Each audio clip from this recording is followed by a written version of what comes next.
Hindi ako gumagamit nun. Hindi ako nakatikim yan. Nasiwa ako. Sagwa. Sabi, bawal daw. Paggamit ba? Bastos. Dahil para ako na nasiwa, gano'n. Takot ako. Iba epekto, nagiging high blood. Yung ano, pag nagtalik, nagbubul silang dalawa. May Ano yung kahating katawan niya? Paralyzed? Oo. Ay, Kakakuha ng cancer, hinom ng gamot, tapos umiinom ng soft drinks, so namatay. Natakot ako kaya dito ko patanggal kay Karen. Patanggal mo yung mamaya. Bakit noong nauso yan, ang dami pa rin nanganganak. Sa palagay ko, lahi-lahi lang siguro yan. Yung maraming anak. Kasi di ba ano nga, sinabi kayo magpakarami.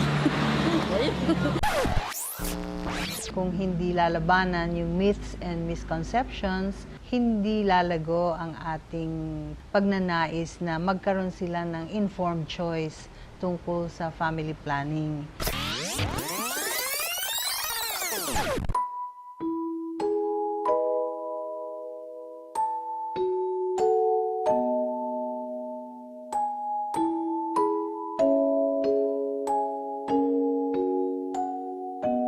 Ano po yung anak ko, 11 po. May namatay po akong 3, may tumor.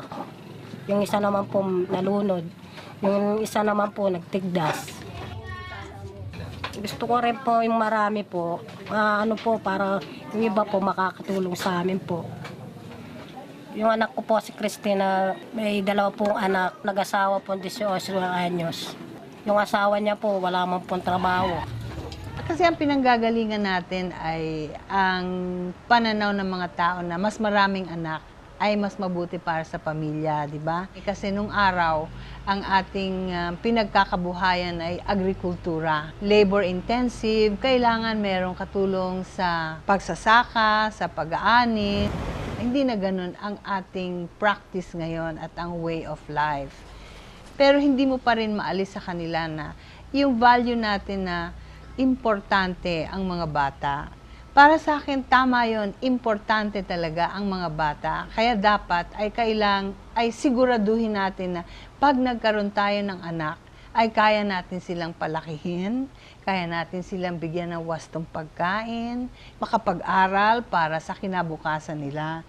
Dahil kung 10 ang anak natin, pero lahat sila'y namamatay sa gutom, nagkakasakit, hindi mapadoktor, walang pinag-aralan, ano na ang magiging kinabukasan ng mga bata na yon? Taliwas na yon sa kagustuhan natin na ang mga bata ay maging maunlad at masaya. Disgrasya lang po yung nangyari sa amin. Hindi naman po binalak po yun. Ginagawa po, hindi kami po nagsisiping. Pero pag sumiping, yung lalaki po, iba yung pag sumiping sa babae. Iba pa naman ako, sandali nabubuntis po ako. Pag ayaw mo ng babae, gusto pa na lalaki. Minsan po, hindi ko na po tinatanggi, nakasiping na po sa akin. Sa kultura kasi natin hanggang ngayon nangingibabaw pa yung understanding na kung may asawa ka, yung lalaki ang dapat nagdedesisyon. Kasi yung mga babae, miskin na ayaw na nila ng maraming anak, napubuntis pa rin sila dahil wala silang kapangyarihan sa katawan nila. Dumededi ka, gutom ka na naman. Doon po ako nabubuntis, nahihirapan po ako. Yung pong sinusumpungan po ako sa hika. Wala kami pera pag nanganak ka po sa ospital. Kinakayanan ko lang po sa bahay. Isang araw po ako nagle-labor. Naisip ko po wala po akong pera sa pang-an ng ospital. Kaya sabi ko sa matrona, kakayanin ko po kahit mahirap. Ganun. Tumunti ka na po akong mamatay. Ang sitwasyon natin ngayon ay pareho pa rin ng dati. Ang mga ating kababaihan namamatay sa komplikasyon ng pagbubuntis at panganganak nang hindi nakakakuha ng serbisyo mula sa ating pamahalaan. Ayon sa Reproductive Health Law, lahat ito ay kailangan nating gampanan na katungkulan ng pamahalaan.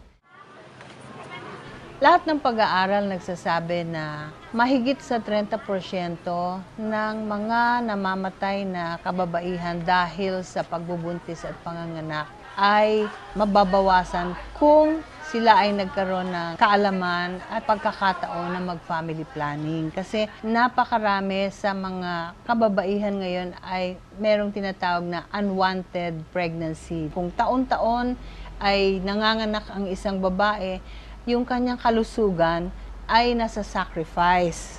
Lalo na kung ikaw ay mahirap, hindi mo kayang magpatingin sa doktor, kulang ka sa nutrisyon. Mas mataas ang mortality rate dun sa mga teenagers na nabubuntis at nanganganak.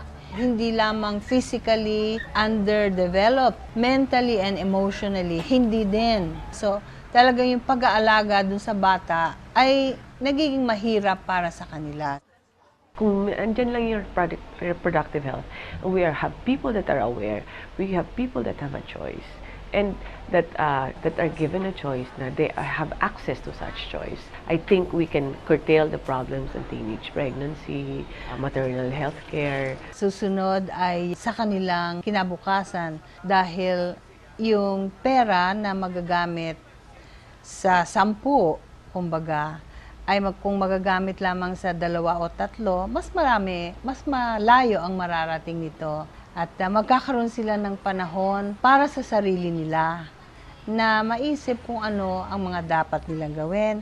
The government has to teach, no? Has to educate, and has to communicate what are your rights. At inasahan natin na pag pumasa na yung reproductive health law, ay magiging mas magaang ang ating trabaho sa pagbibigay ng serbisyo sa mga mamamayan. Pero hanggang ngayon, hindi pa nangyayari yun. Miski na pumasa na ito, talagang nilalabanan pa rin ng mga legislators na kampe sa Catholic Church sa pamamagitan ng pag-ipit ng budget.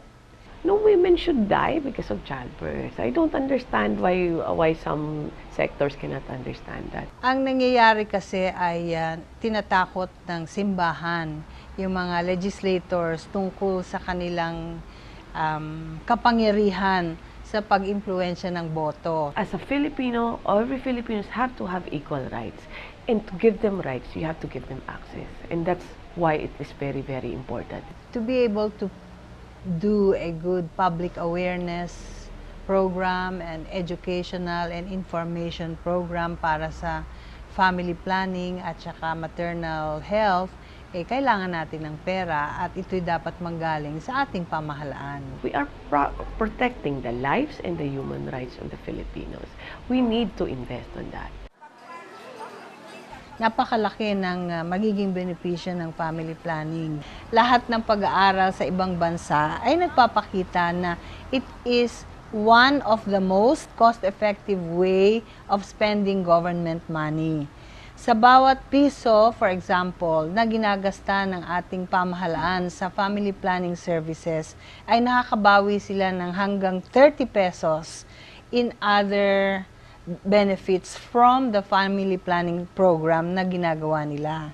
Dahil sa nagpa-family planning tayo, ay umunti ang mahihirap dito sa ating bansa.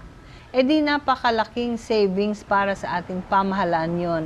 At itong pera na masasave nila dito, magagamit sa ibang paraan para lalong umunlad ang ating bayan. Gusto ko na pong pasasara, sabi nila po. May ika po daw ako, kaya po natatakot ako magpapasara po. Pag nakikita ko lang mga apo ko, pag walang pambiling pagkain, naawa po ako.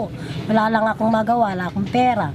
Sinabi ko po sa kanya magpapasara na. Minsan po, wala rin trabaho po yung asawa niya. Sabi ko po sa asawa ko, ayaw ko na magbuntis para di tayo mahirapan. Tama na muna yung 2. Magkocontrol muna po kami. Bihira lang po yung mag-sex para hindi po kami magkaanak agad. Palagay ko, ang mga tao sa pamahalaan, ang gawin ay magtanong sa sarili nila.